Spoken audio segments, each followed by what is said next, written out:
అట్లే ఉంది అయిపోద్ది ఆ మళ్ళీ అయిపోయి ఎదురు పడుతుంటాయి ఎందుకులో వేయాలన్న కట్ట చాలా ఇదిగా ఎప్పుడో మిరప అట్లా అప్పుడు వ్యవసాయం చేసి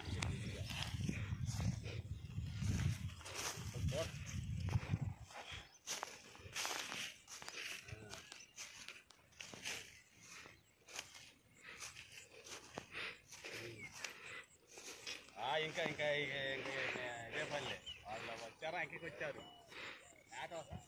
లేత శాతంగా అయితే చూపిస్తా ఒకటి కొనండి రా సైకిల్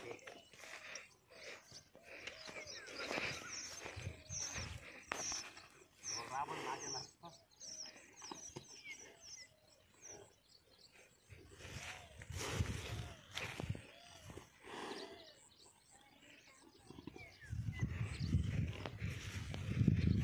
మంచి మాట చెప్పి మా వాడు 1,50,000 పెడితే రెండు గుంట కన్నా ఆ గుంట మీద ఒకటి ఈ గుంట మీద ఎక్కువ ఉండే అప్పుడు